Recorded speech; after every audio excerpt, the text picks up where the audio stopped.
there, but hello guys, and welcome to another log of Rampage of the Beast. And for today's log we have Gaomon. And before we continue today's log, just have to say, if you're a fan of Digimon or raising virtual pets, you've come to the right channel, because this channel focuses on raising Digimon, and I upload at least twice a week and I document them. And if you like such content, go ahead and smash the like and subscribe button with Gao Rush. Alright, let's get down to today's log, and we usually talk about etymology and origin of the Digimon's name. Gaomon has potentially two origins to its name, according to Wikimon. First, apparently it might be in reference to the Teochew Chinese dialect of Gao, which means dog, Gao. Right, so Gaomon, but I don't think that's it. The other possible origin of his name could be the Japanese sound for growling or roaring, Gao, like Gao. So I think that's more likely than Gao. I don't think the Japanese have much reference to the Chinese dialect, so I think the growling sound from the Japanese origin is probably more likely for its name. Gaomon, a beast Digimon thought to be a subspecies of sharp-clawed Gazimon. Oh, so this is interesting. I never knew that until I read its profile, that it is somehow maybe related to Gazimon. So that's interesting. I never seen it that way. But it definitely strengthens the case that Gazimon is some dog wolf Digimon. Gaomon, see, I got influenced by the Chinese dialect reference.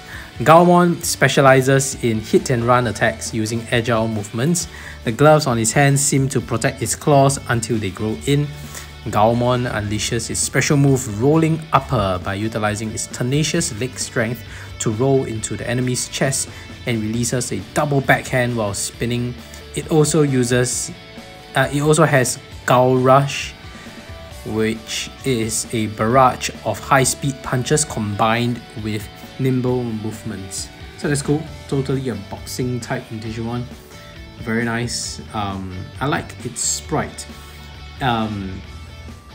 It is very nicely designed. So I mentioned this many times, but in the recent release on the BEMemory, a lot of the sprites are very well designed, and I think I'm starting to see what makes a difference, right? I mean, the Vital Bracelet series, there are some sprites already, but some of them were just so plain and it just looks very flat.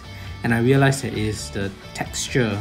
I'm not sure if you get what I mean, but the fact that the sprites have a certain depth, so some parts of it is lighter and some part of it is darker, actually gives it a certain dimension, so it doesn't look so flat on the screen.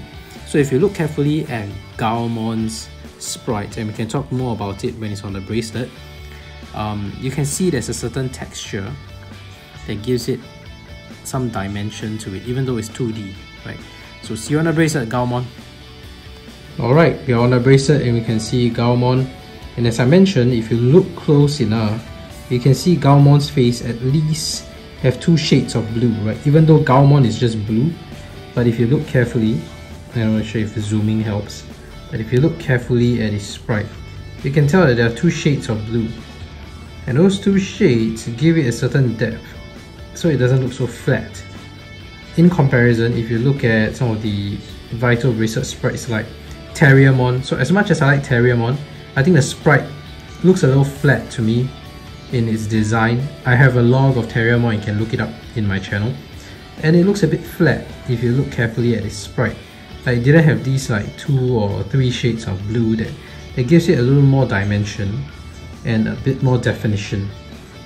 So I think this is the extra effort that they did that make the sprite look so good. Like, look at the gloves.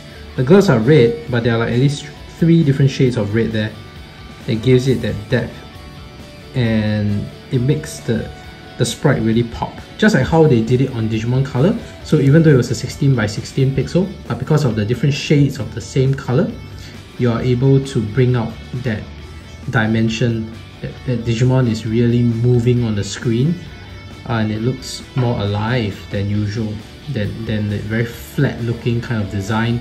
Look up Sakuyamon once again from the Gachapon series on Vital Bracelet sprite, and you'll know it looks flat as hell.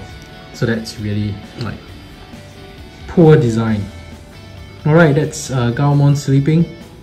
You can see even when it's sleeping, you tell it's that texture that we talk about. You can see the different shades of blue. I think that's very well designed.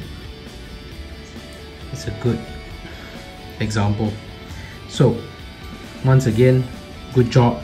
Keep it up, Bandai. This is the quality of sprites that makes it worth buying the Vital Bracelet. Alright, and look at it. I can't wait to raise the other Digimon on this bracelet. Okay, on this BEMemory, I mean. Okay, let's check out the punching animation. Here we go. Ooh, there. Oh, it's really punching. And it makes sense because it's a punching training. So Gaomon is really punching it, throwing his punches there. And even his headband is flying. Let's see the dash animation. Really, really good. Alright, it's running and it's really running. I really enjoy documenting all this. Okay, let's capture some battles. Time for Battle Gaomon. Alright, we have Gaomon against Gaomon, and his artwork looks sick. Yeah. Let's see how he fares against his own peer. Oh, missed it. It's alright. Let's go. Ooh. His ultimate attack looks really good. Like that shining punch. Boom.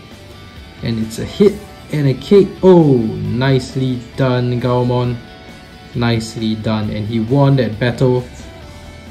Sweet. Very clean battle. Good job, Gaomon. Let's capture another battle, since I do need one more battle to go to meet the evolution requirement. So no harm, I don't mind documenting one more. Yes, we have this item where you can just delete more of them. Okay, let's go, one more battle. Right, let's put him up against a higher level evolution. And this is another example, Leomon. Leomon is one of those from the earlier sprite design in the Vital Bracelet series. He looks good, but you know, doesn't pop as much because the texture thing that I was talking about. That's one issue. But anyway, let's see how he fares. It's data type rookie against a vaccine champion, and he won, and he did it. He did it so well. Good job, Gaomon. Rookie against champion, and he won. Very nicely done. And he didn't have to trigger his backup support for this battle. So even though he was in a disadvantage, he won. And I really like Gaomon, and you know what he's going to evolve into. Let's see. Anyway, character support. I'm also raising an XVmon. It's just for fun, but it's so nice. Look at it. This is also another example of a well-designed sprite. Can you see XVmon? It has so many shades of blue to bring out the depth of that character design. Very nice. But anyway, back to Gaomon. This is the end of the third log of the Rampage of the Beast. If you haven't already, please go ahead and smash the like and subscribe button with Gao Rush, and turn on all notifications so you don't miss any of my uploads. Alright, thank you for watching, and see you in the next video. Bye!